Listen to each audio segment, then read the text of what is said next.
This week in the Missouri Senate, we review another tort reform measure that finds success in the Missouri legislature. Here to present Senate Bill 591. Senate Bill 591 was pre-filed back in December, heard by the Missouri Senate Government Reform Committee on January 14th, discussed by Missouri senators on February 11th and 25th, sent to the Missouri House of Representatives on March 2nd, given final passage on May 12th, and sent to the executive branch on May 27th.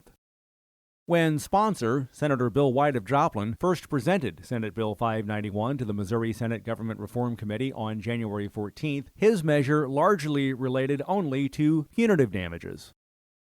Modifies requirements for what we do for proof for punitives in both civil and medical. The new addition that we just added on, which took a little bit of time, is that we're adding on a part from the executive branch, which removes punitive damages from the state as defendant. So it reimposing sovereign immunity back into anything relating to punitive damages.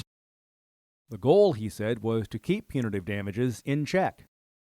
At the conclusion of the compensatory case, the court will make the decision that, yes, indeed, you've met your standard of proof, that punitives can go on in part 2 of the trial to the jury. It immediately then goes on, and then the jury would hear things where you pull in data like insurance and that sort of thing, and the jury would make a determination as to whether to grant or not grant punitive damages.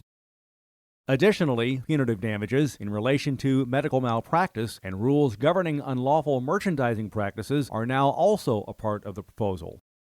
When Senate Bill 591 was first talked about on the floor of the Missouri Senate on February 11th, Senator Scott Sifton of Afton mentioned additional changes made to the legislation. And I will just suggest that I don't know how much I would have had to go through the punitive damage bill that was in the Senate committee substitute last night. That probably would have been a very long conversation, but I'll just say, for what it's worth, I've now been presented with 5 times more material than I had previously, just so folks understand that we now have 5 times more to talk about. He adds Senate Bill 591 would provide the first changes in law in a long time.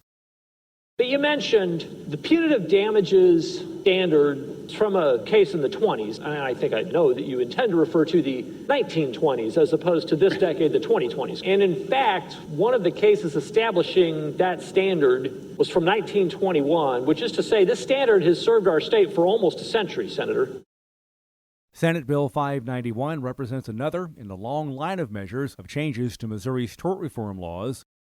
If signed into law, it would take effect on August 28th.